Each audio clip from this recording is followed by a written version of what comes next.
Right, so hello and welcome back to Books and Things, and welcome to another video. And today I'm going to be doing a Q&A all about my debut novel, The Secrets of Hartwood Hall.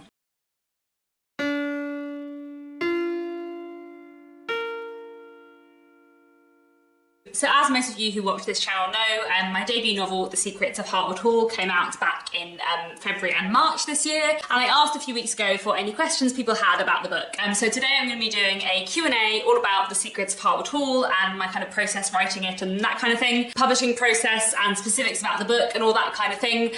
Today's video is going to be entirely spoiler free. I won't have any spoilers about the book, but I am going to do a spoilery Q&A at some point probably next week as well, which I haven't filmed yet, so if you do have any other spoilery questions, let me know in the comments below. The spoilery video will probably be a bit shorter than today because most of the questions I got, I don't think I need spoilers to answer, but I do have quite a few questions to get through today, so hopefully this will be fun. Before I get into the questions I am going to answer today, a couple of people asked me questions about like what books inspired The Secrets of Hartwood Hall and like what useful research, historical research tools I can advise, and I have done a whole video about inspirations behind the novel and about historical research, so I'll link those two down below because I go into a lot of depth in those videos, so I won't answer those questions today. Somebody asked me, how did you get published and what do you think of self-publishing?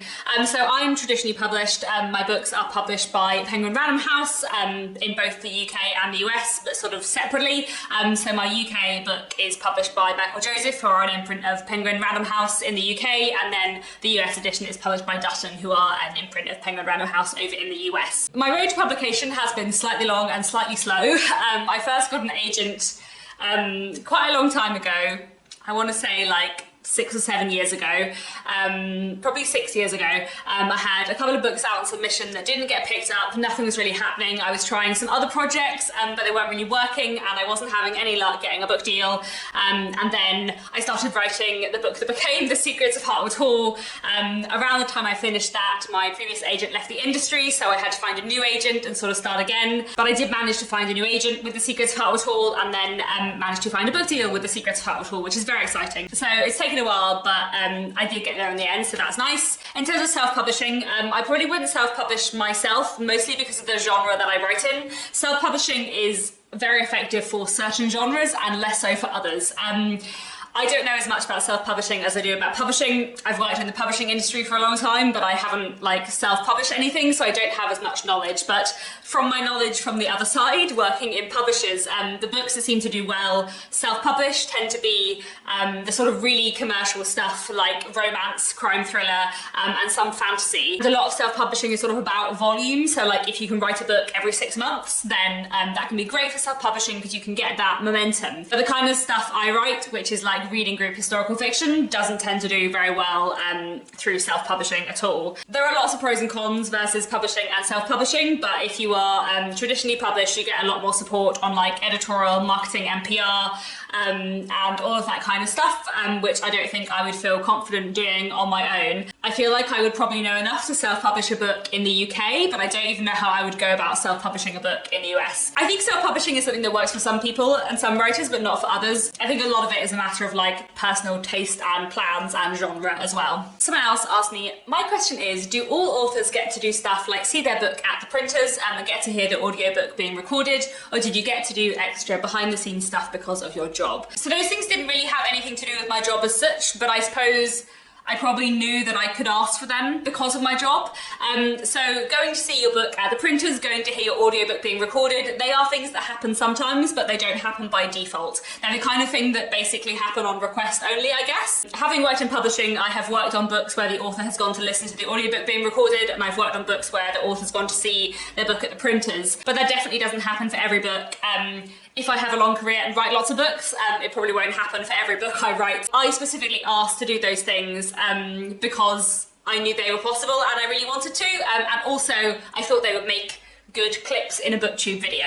And to be honest, I think the fact I got to do those things is much more to do with booktube than to do with my job, because I guess like I would have a reason to justify to my publishers why I wanted to go and do these things, because I think it would make a good booktube video, and that's good marketing. The next question I had is from a booktuber, actually, from Lisa in Bookland, and she asks, I'm really curious about your switch from contemporary to historical fiction, which I think you've mentioned in a previous video. Do you think you'll ever go back to contemporary? So in the past, I've written like a mixture of contemporary and historical things. The first two books books I had out on submission to publishers that didn't get picked up. The first one was like set from like the 1980s to the present day, and the other one was like dual narrative, sort of Kate Morton-esque historical fiction with like one bit set in the modern world but not super modern, and one bit set further in the past. Of other stuff I have written that has never gone out of submission, some stuff has been historical, some stuff has been a mixture, some stuff has been fully contemporary, some stuff has been fantasy. So there's been a big mix. Historical is definitely the thing I'm really enjoying right now, and right now all the ideas I have are historical. Like, I haven't had an idea for a contemporary novel for ages. I love reading historical fiction, obviously, and I'm very interested in the past, especially in the Victorians, so, you know, I think I'll probably write a lot of books about the Victorians for the next few years at least. But you know, I hope to write a lot of books in the course of my life, so at some point I'll probably write some more contemporary stuff. Another question from a booktuber, Nicole from A Day of Small Things asks, how did the narrator of your audiobook become the narrator of your book? So the way audiobooks tend to work if you're traditionally published is that your publisher tends to acquire the audiobook rights for your book as well.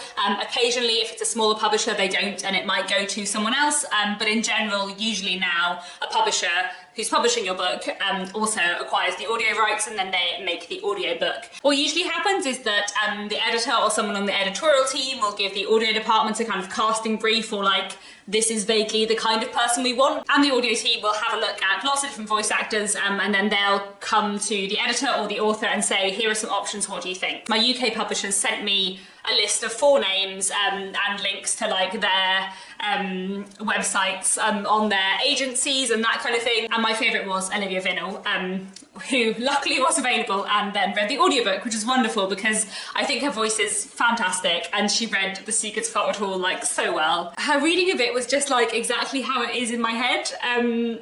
Which was just great. And then, as often happens if a book is being published in the UK and is set in the UK, the US publishers like would have bought the audio files from the UK. So the audiobook you're listening to if you're in the US is the same as the UK audiobook and was recorded in the UK. Okay, moving on to more like Hartwood Hall specific stuff rather than like publishing related stuff. Someone said that they would love to see how I had planned my novel and perhaps if I had a notebook to share. So I have no notebook to show you because I plan everything on my computer. I do very little writing by hand, and I find it much easier to plan and do notes on a computer. I did manage to find on my computer a very old document from when I was planning The Secrets of Hartwood Hall. So I'll see if I can put bits up on the screen. I don't know how much I want to share because I don't know if it's like changed hugely, then I don't necessarily want to share. But I feel like the first few chapters are quite similar, so I could probably put up the like first few chapters. But yeah, I did a online course called Plot Stormers, run by Writers HQ, which I'll link down below. They do online writing courses that are all like teach yourself and are not so expensive. You can sign up for like a month for £20 and you can do the course in a month and then unsubscribe. The Plot Stormers course takes you from like initial premise to like full chapter by chapter breakdown, and that's how I planned The Secrets of Hartwood Hall, which was really, really helpful. Someone also asked me, how long did it take to write the book? So the first draft probably took me like 6 or 7 months to write. I started writing it in September 2019 and finished in March 2020, but then I was probably editing it on and off for like 2 years after that, so 2.5 years in total, but like the first draft, yeah, like 6 or 7 months. Someone else asked me, who were the first readers of the manuscript? I think the first person who read it in full was probably either my first agent or my husband Nick, who reads all my books and is very, very helpful, very good on editorial notes. And then a few friends from my writing group and another friend who writes as well were the other first people to read it. Another question I had off the back of my video about like how I wrote the novel, I found it interesting that your first chapter didn't change much compared to the rest. Was that what you refined and sent to your agent before the rest of the book was finished altogether? No, I don't think that was why the first chapter didn't change. I don't think it's that I refined it to like get it ready early on or anything. I think it's more just because The Secrets of Hartwood Hall has like a natural starting place, because like it's about someone going to a new place. So obviously the first chapter is her like arriving at the new place. That's like a really natural place to start. Whereas there was more like different stuff I could do with other things in it, if that makes sense. And I guess I just had like what I thought was a really good like opening scene in my head. And then it kind of always worked, so I just didn't change it that much. It's interesting because the new book that I'm writing at the moment, the beginning has changed like the most like so many times and is completely different. Whereas there are other things later on which have stayed the same. So yeah, I'll have to do another how it changed from first draft to last draft with my new book at some point down the line. Quite a lot of people ask me questions about Margaret and her hearing loss. If you haven't read the book yet, Margaret, the protagonist, can't hear in her left ear. A few different people asked me questions about this, like why I chose to include that in the book. And Emily from Novel Novels actually asked me how I learnt to portray it so well. I'm really, really pleased that you thought I did it well, because you know, that's very important to me. Because I started writing the book quite a long time ago, I don't really remember like making a conscious decision about the fact that Margaret can't hear out of her left ear. That was just always part of the book. Back in like 2018 to 2021, I would say, I had like on and off intermittent hearing trouble where my ears would just get blocked a lot. So I'd regularly have like a few hours a day, often for like the first few hours in the morning, where I wouldn't be able to hear out of one of my ears, usually my left ear. It wasn't like a major problem, but it was just like quite hard to get a doctor's appointment for it, and it kept coming back. And especially like over lockdown in 2020, it was just so difficult to get a hospital appointment. I haven't really had that problem since like 2021, but there were just like a few years where I would have intermittent like trouble hearing out of one ear. And there were three things I kind of noticed a lot when that was happening.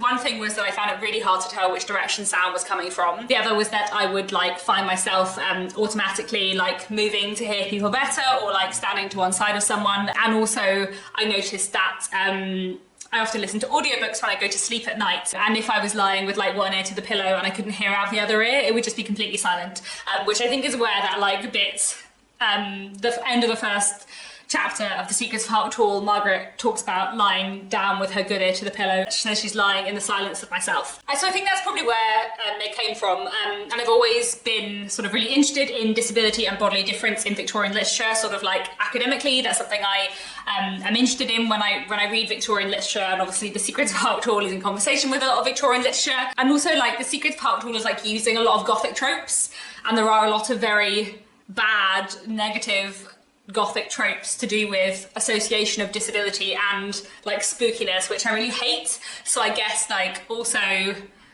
rejecting those tropes was like something I wanted to do in The Secrets of Hartwood Hall, I suppose. And also I'm kind of interested in writing about like making small adaptations to your life.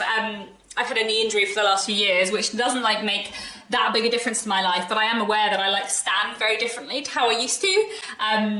And so like, I find it interesting to kind of write about how a slight difference in your body makes a difference to the way you stand and that kind of thing. And Margaret talks a little bit in the book about like moving when people are talking and like making small adjustments to yourself without even being aware of them. Also, I didn't really think about this while writing, but I do have relatives who wear hearing aids, and actually like deciding what position you sit around the table in order to make sure everyone can hear was like a really normal part of my childhood. I worked with a sensitivity reader on The Secrets of Hartwood Hall specifically to look at the presentation of hearing loss in it, who was really, really fantastic and so helpful. And the main thing that she said to me when she read the version of Hartwood Hall that she read was that what I'd written was a really great depiction of someone who had just lost their hearing in one ear, which obviously makes sense because the personal experience I had was of like intermittent hearing loss. But that's obviously very different to someone like the character of Margaret, who's supposed to have lost hearing in one ear quite a long time ago. So I made a few changes off the back of that, but not too many. And yeah, working with a sensitivity reader on that was really helpful. Another question I had was, why is the role of governess so appealing to you?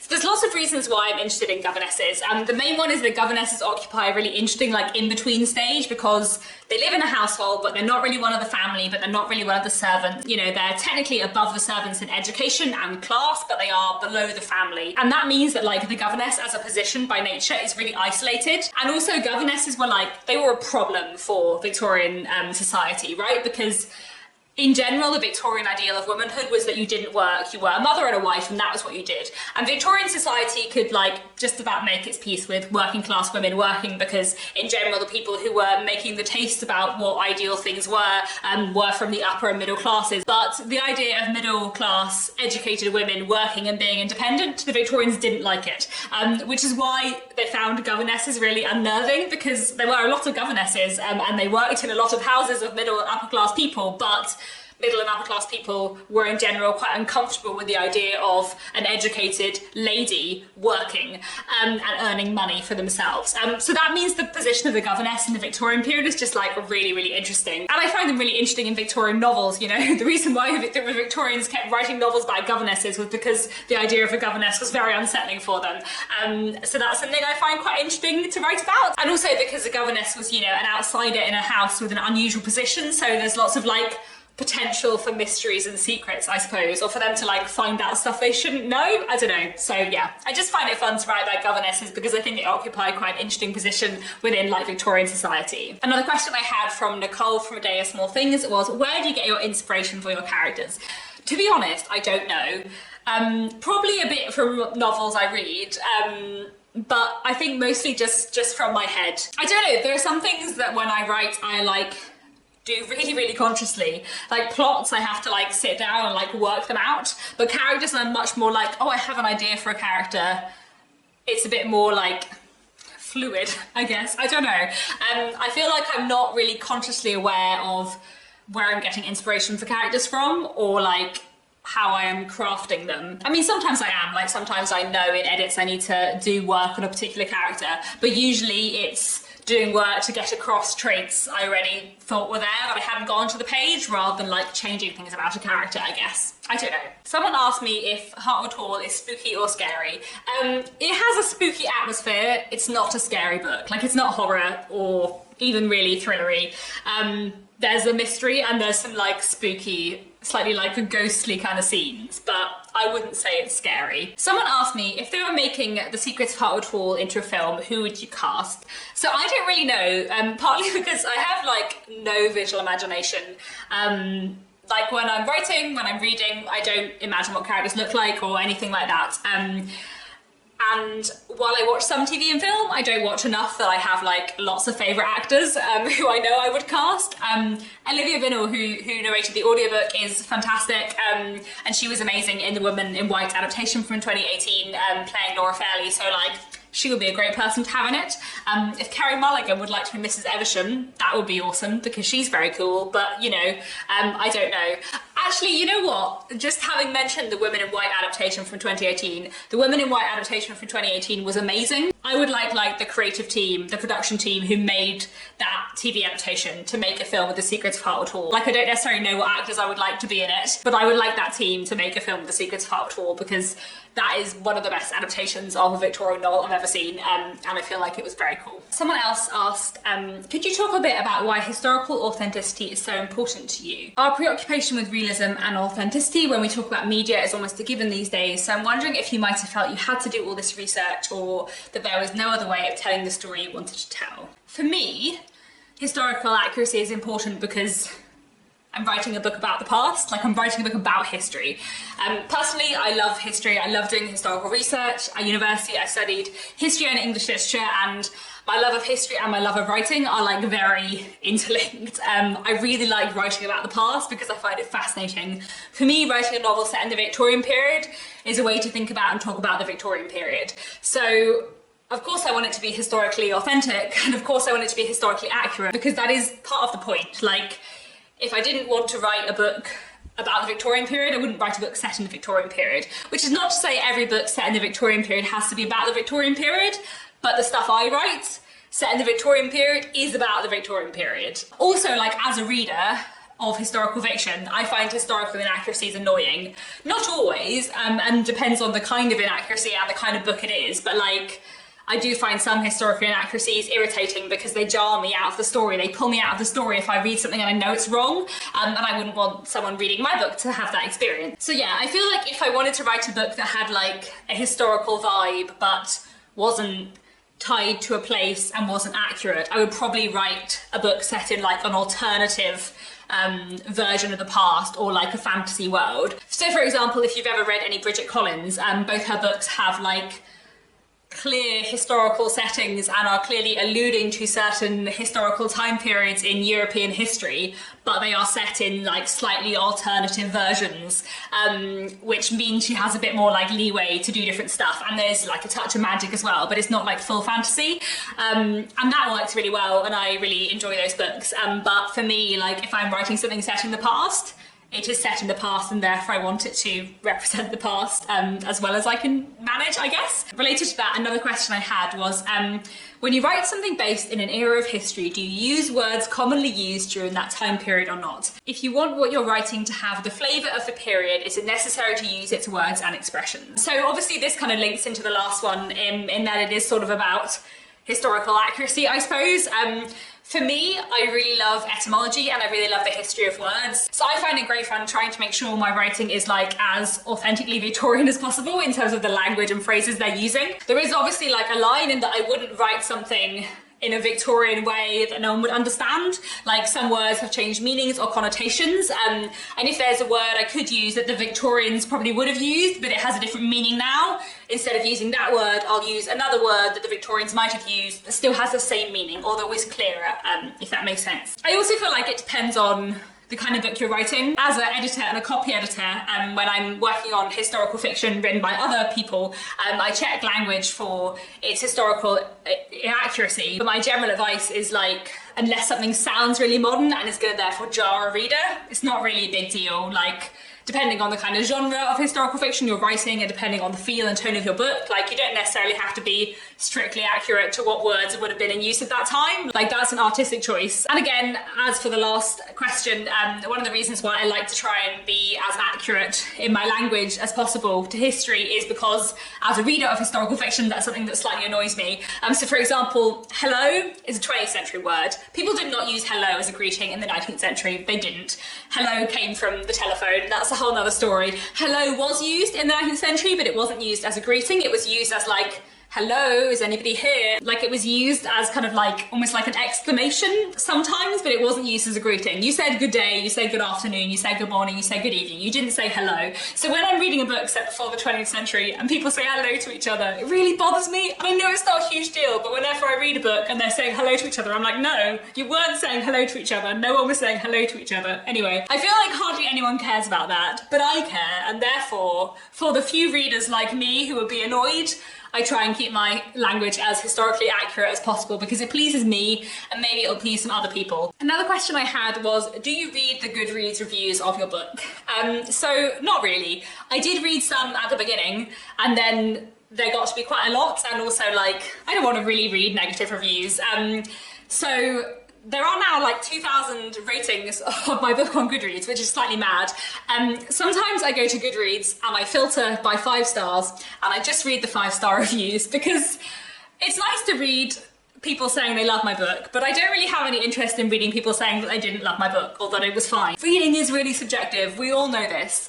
And as someone who reviews books on Goodreads, my reviews on Goodreads are not for the author, they're for other people reading it who want to know more about it. So I don't really feel like it's very helpful to me or necessarily like fair to reviewers to read all my Goodreads reviews of my book.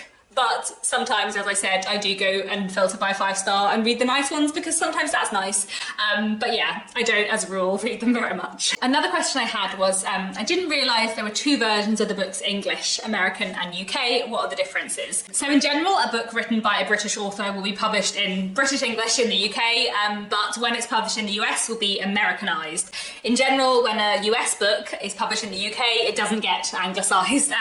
We don't tend to put it into British English, but in general, a British book being published in the US will be Americanized. If you are Americanizing a modern contemporary book, there might be more changes, you know, handbag to purse or trainers to sneakers, film to movie, that kind of thing. But in a historical book, like, there's not much you'd want to change because, you know, my book is set in Victorian England, so the words should be Victorian English. But there were a couple of words and phrases that were changed when, like, it wouldn't have been clear to an American audience. So I think the main one that stands out to me is that in British English, the phrase is, he took it in his stride. But apparently in the US, the phrase is, he took it in stride without his. So, like, the word his is not there in that little bit in the American edition. Mostly it's spelling and punctuation. So, you know, the spelling of the word grey, colour, honour, etc. Those kind of little things. But also there are some different punctuation rules between the UK and the US. So in the US, it's standard to use double quotation marks for speech, and in the UK, it's standard to use single quotation marks. In the US, you use an M dash, which is a longer dash, closed up with no spaces either side. And in the UK, you use an N dash with a space either side in its place. And also in the US, you tend to use an Oxford comma, and in the UK, as a general rule, you tend not to. Which actually leads me on to my next question. Someone asked, did you follow the Oxford comma rule in your book? So in the UK edition of my book, there are no Oxford commas, but in the US edition of my book, the Oxford comma is used. I did not write the book with the Oxford comma in, but it is there in the US edition and not in the UK. If you don't know what the Oxford comma is, the Oxford comma is a comma before and in a list. So if I were to say, my book cover is green, pink, and cream, it's typically with like standard UK punctuation, that would be punctuated green, comma, pink, and cream, no second comma. But typical US style would be to use the Oxford comma, so it would be green, comma, pink, comma, and cream. I don't have like strong feelings about the Oxford comma, partly because as a proofreader and a copy editor, like it's my job to follow house style, and most publishers in the UK, most publishers that I work for, do not use the Oxford comma, but some do. So there are some times where I have to be adding in Oxford commas and sometimes where I have to be taking out Oxford commas. Finally, two last questions. Quite a few people asked me if I was writing another book. So yes, I am writing another book. I have a 2-book deal in the UK and I have a 1-book deal in the US, so the second book will at some point definitely be out in the UK. Whether it comes out in the US, you know, we'll have to wait and see.